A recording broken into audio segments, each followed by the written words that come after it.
Dear students, मैं आज की इस वीडियो में बायोलॉजी के बहुत ही इंपॉर्टेंट टॉपिक को डिस्कस करने वाला हूँ। वो टॉपिक क्या है? Infusion of branches of science into biology. तो इस टॉपिक की शुरुआत करने से पहले मैं इस टॉपिक का ओवरव्यू दे देता हूँ, बैकग्राउंड दे देता हूँ। वो क्या है? जैसे जैसे इंसान तरक्की करते गया, आगे बढ़ते गए नॉलेज के लेवल पे, थॉट के लेवल पे, तो और आस्ते आस्ते नए नए साइंस भी पैदा हुई और साइंस भी तरक्की करते गए, तो जिससे नए नए साइंस जो है पैदा हो गए। तो बाद में यही नए नए साइंस आपस में मिलकर फिर से नए नए साइंस और कॉम्प्लिकेटेड साइंस जो है पैदा हुए। तो यहाँ पर हमें ये समझना है, तो ये जो साइंस पैदा हुई, ये साइंस बायोलॉजी के साथ मिलकर के एक नई साइंस जो है पैदा की है। बायोलॉजी क्या है ये आप लोग जानते हैं। इससे पहले मैं एक वीडियो बनाया था, उसमें बायोलॉजी के बारे में पूरी डिटेल्स के साथ मैं उसमें डिस्कस किया हूँ, तो आप लोग उसको देख सकते हैं। तो आज की वीडियो को शुरुआत करते हैं कि बायोलॉजी के साथ, ये बायोलॉजी एक बड़ी साइंस है, इसमें अलग अलग ब्रांचेस, साइंस के अलग अलग ब्रांचेस या नॉलेज मिलकर के एक नई साइंस जो है पैदा की है। तो उनके बारे में हम यहाँ पर डिस्कस करेंगे डीपली कि वो बायोलॉजी के साथ कौन कौन सी साइंस आकर जुड़ गई है, जिसकी वजह से नए नए साइंस पैदा हो गई है। तो वो नई नई साइंस क्या पैदा हुई है बायोलॉजी के साथ मिल करके, तो उसको हम एक एक करके डिस्कस करेंगे। तो है तो बहुत सारे, लेकिन यहाँ पर मैं कुछ इम्पोर्टेंट साइंस को डिस्कस करने वाला हूँ। नंबर 1 है बायो फिजिक्स। तो नंबर 1 है बायोफिजिक्स। तो ये बायोफिजिक्स क्या है? तो यहाँ पर देखिए, ये बायोफिजिक्स जो है ये किन किन साइंस से मिलकर बनी है। बायो मतलब बायोलॉजी, बायोलॉजी प्लस फिजिक्स। तो देखिए, तो ये बायोफिजिक्स जो बनी है, किससे बनी है? Biology plus physics. इन दोनों साइंस के मिलने से एक नई साइंस बनी है, जिसको बोलते हैं बायोफिजिक्स। अब इस बायोफिजिक्स में क्या होता है? ये बायोफिजिक्स है क्या? ये किस तरह की साइंस है? तो यहाँ पर देखिए, बायोलॉजी जो साइंस है, इसमें हम फिजिक्स के जो साइंस है इसको यूज़ करते हैं बायोलॉजी को और अच्छी तरह से, इसको अच्छी तरह से समझने के लिए। और क्या समझने के लिए? और फिजिक्स के जो असूल है, जो प्रिंसिपल है, जो लॉज है, इनको इस्तेमाल करते हैं बायोलॉजी को सही से समझने के लिए, सही से अंडरस्टैंड करने के लिए, सही से उसको एनालाइज करने के लिए, सही से उसको जानने के लिए हम यूज़ करते हैं फिजिक्स को। ओके,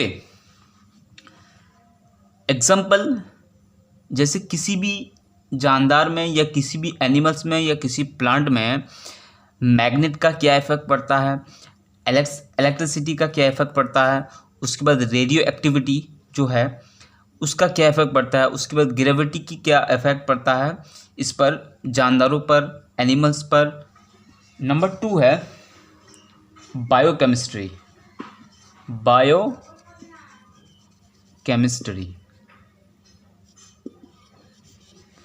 तो अब आप लोग समझ गए ये किन किन साइंस से मिलकर बनी है। बायो मतलब बायोलॉजी और केमिस्ट्री मतलब केमिस्ट्री। तो ये biology plus chemistry equal to biochemistry. Okay, तो इस साइंस में क्या होता है देखिए, तो इस साइंस में हम लोग क्या करते हैं, केमिस्ट्री को यूज़ करते हैं बायोलॉजी को समझने के लिए। जैसे कि एग्जांपल, लिविंग थिंग्स के बॉडी के अंदर जो भी केमिकल रिएक्शंस होता है, जो भी केमिकल प्रोसेसेस होता है, तो उनको समझते हैं हम केमिस्ट्री के हेल्प से। ओके, जैसे कि ह्यूमन बॉडी में शुगर लेवल हम केमिस्ट्री की हेल्प से समझते हैं। उसके बाद शुगर लेवल, अलग अलग तरह के बॉडी का जो फंक्शनिंग है उसको हम चेक करते हैं, उसको टेस्ट करते हैं, अलग अलग ब्लड टेस्ट वगैरह करके, तो हम इसको बायोकेमिस्ट्री बोलते हैं। ओके, जैसे हमारा जो किडनी है वो सही से फंक्शन कर रहा है कि नहीं, इसको जानने के लिए हम लोग क्या करते हैं, बायोकेमिस्ट्री जो साइंस है इसको यूज़ करते हैं। ओके, बायो इंजीनियरिंग,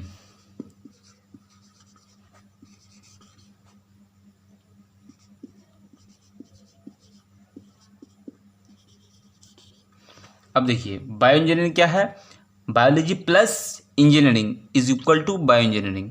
ओके, तो अब इसमें क्या होता है, तो हम ये समझ लिए कि बायो कहीं पर भी अगर बायो रहेगा BIO तो इसका मतलब बायोलॉजी। ओके, तो बायो इंजीनियरिंग देखिए, biology plus engineering that is called bio engineering. Okay, तो बायो इंजीनियरिंग में क्या होता है अब हम जानते हैं।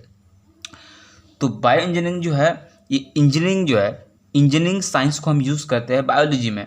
तो बायोलॉजी के अलग अलग प्रॉब्लम्स को सॉल्व करने के लिए, अब वो क्या क्या प्रॉब्लम है देखिए, जैसे कि एग्जांपल है अपाहिज लोगों के लिए अपाहिज लोगों के लिए नकली ऑर्गन बनाना। ओके, नकली ऑर्गन।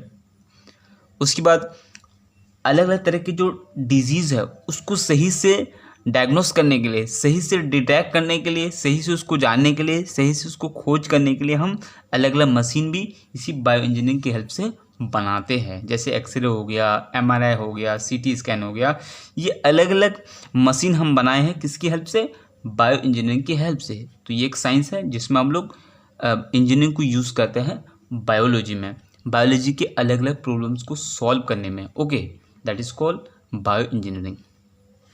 नेक्स्ट आता है नंबर 4। Number 4 is बायोज्योग्राफी।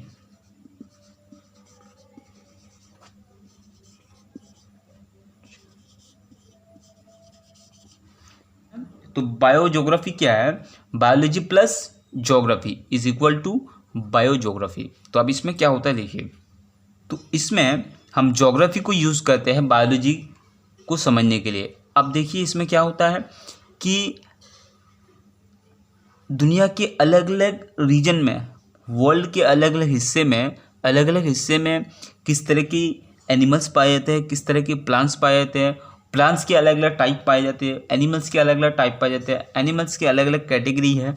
ओके, तो वो हर एक एनिमल्स किस तरह के जगह में रहते हैं, किस तरह से वो अडेप्ट करते हैं, किस तरह के इन्वायरमेंट में वो रहते हैं, किस तरह के उसको प्रॉब्लम्स आते हैं, तो ये सारे हम जानकारी लेते हैं किससे, बायोज्योग्राफी से। किस तरह के एनिमल्स कहाँ सही से अडेप्ट कर पाते हैं, कहाँ अडेप्ट नहीं कर पाते, ये सब हम लोग जहाँ सीखते हैं बायोज्योग्राफी। जैसे कि ऊँट को जब देखेंगे हम लोग तो वो डिजर्ट एरिया में अपने आप को ज़्यादा अडेप्ट कर पाते हैं। ओके, तो इस तरह से यही अलग अलग टर्म को हम समझते हैं बायोज्योग्राफी की हेल्प से। ओके, जैसे कि मैंने अभी एग्जांपल दिया।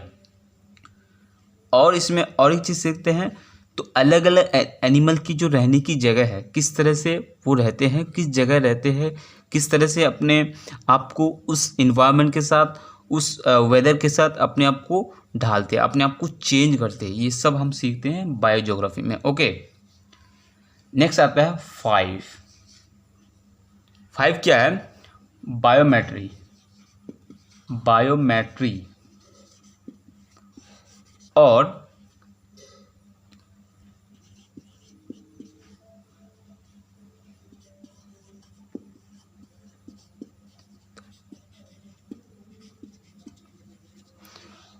बायोमेट्री का और एक नाम है बायोस्टैटिस्टिक्स। ओके, तो बायोमेट्री, बायो मतलब बायोलॉजी, और मैट्री मतलब क्या होता है, कोई चीज़ मेजरमेंट करना। ओके, तो बायोस्टैटिस्टिक्स, तो ये क्या है देखिए, बायोलॉजी प्लस स्टैटिस्टिक्स। तो ये जो है एक टर्म है, स्टैटिस्टिक्स, इस तरह के मैथ्स भी होते हैं, biology plus statistics that is called biostatistics. तो इसमें क्या होता है अब देखिए, तो इस साइंस की हेल्प से हम लोग क्या करते हैं, जो बायोलॉजी को समझते हैं, बायोलॉजी के प्रॉब्लम्स को जो है सॉल्व करते हैं।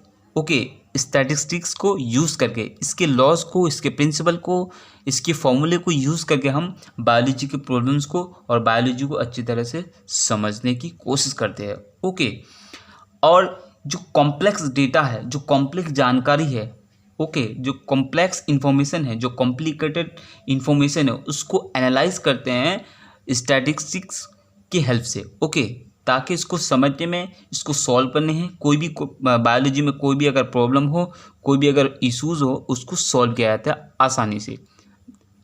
ओके, अब नेक्स्ट आता है नंबर 6। नंबर 6 क्या है, बायो मैथमेटिक्स।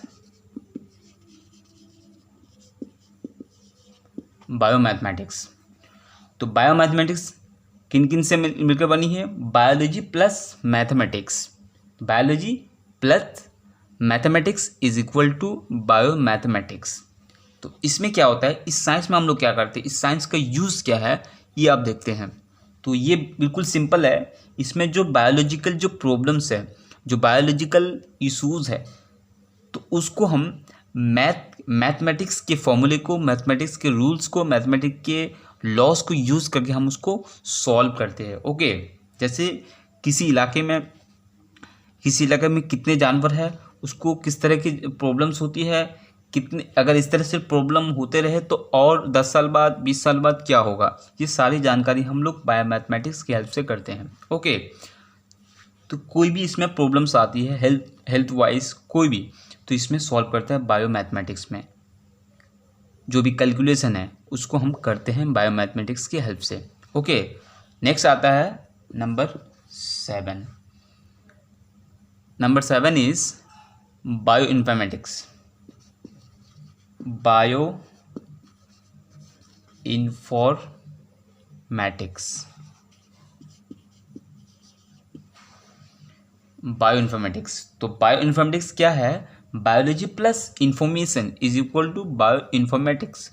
तो बायोलॉजी मतलब लिविंग थिंग्स हो गए, इन्फॉर्मेटिक्स मतलब इंफॉर्मेशन, तो ये दोनों से मिलकर बनी है एक नई साइंस बायो इन्फॉर्मेटिक्स। तो इसमें क्या होता है, देखिए इसमें बायोलॉजिकल जो प्रॉब्लम्स होता है तो इसमें भी वही है। तो बायोलॉजिकल जो भी प्रॉब्लम्स है, जो भी डेटा है, जो भी हमको जानकारी मिलती है, उसको हम कंप्यूटर की मदद से समझने की कोशिश करते हैं और कोई एनालाइज करते हैं। उसको एनालाइज करके कोई जो प्रॉब्लम्स है उसको सॉल्व करते हैं। That is called bio informatics. मतलब जो भी इंफॉर्मेशन है, जो बायोलॉजी के जो भी इंफॉर्मेशन है, उसको हम लोग, जो कॉम्प्लिकेटेड इंफॉर्मेशन है, जो कॉम्प्लेक्स इंफॉर्मेशन है, जो कॉम्प्लेक्स जानकारी है, उसको हम लोग कंप्यूटर की हेल्प से, अलग अलग मशीन की हेल्प से हम उसको समझने की कोशिश करते हैं। उसके बाद कोई एक्शन लेते हैं, उसको सॉल्व करते हैं।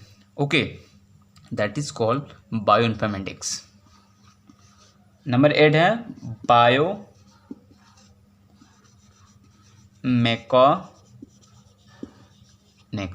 मैकेनिक्स।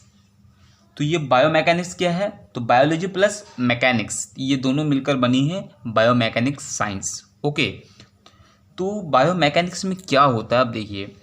तो बायो मैकेनिक्स में क्या होता है कि लिविंग थिंग्स जैसे कि जानदार हो गया, तो इनके बॉडी के अंदर जो अलग अलग तरह के मूवमेंट्स होते हैं, जैसे कि ह्यूमन को मान लेते हैं। ह्यूमन की बॉडी में जो मसल मूवमेंट है, मतलब जो गोश्त का जो मूवमेंट है, गोश्त का जो मूवमेंट है, उसको समझने की कोशिश करते हैं। उसके बाद अलग अलग जो बोन का जो जॉइंट है, वो किस तरह से जॉइन होते हैं, किस तरह से मूवमेंट करते हैं, ये सारी चीज़ हम सीखते हैं बायो मैकेनिक्स को यूज़ करके। ओके, उसके बाद किस तरह से फंक्शन कर रहे हैं अलग अलग बॉडी मसल्स, उसके बाद अलग अलग बोन्स जॉइंट, किस तरह से वो अपनी एक्टिविटी को कर रहे हैं, वो हम समझने की कोशिश करते हैं मैकेनिक्स की हेल्प से बायोलॉजी में। That is called bio mechanics. तो इसमें हम लोग जो भी बायोलॉजिकल में जो भी, जैसे ह्यूमन बॉडी है, उसके बाद एनिमल्स है, उसके प्लांट है, उसके बॉडी में उसके अलग अलग जो फंक्शन हो रहे हैं, उनको हम समझने की कोशिश करते हैं मैकेनिक्स की हेल्प से।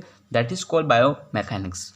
ओके, तो यहाँ पर मैंने कुछ important infusion of other science, branches of science into biology, मतलब अलग अलग साइंस बायोलॉजी में मिलकर के नए नए साइंस पैदा हो गए हैं।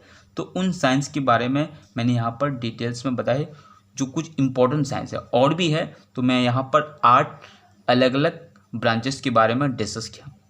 ओके, तो इसका समझने में अगर कोई भी प्रॉब्लम हो तो कमेंट करके जरूर बताइए। So thank you for watching, thank you for listening, have a nice day.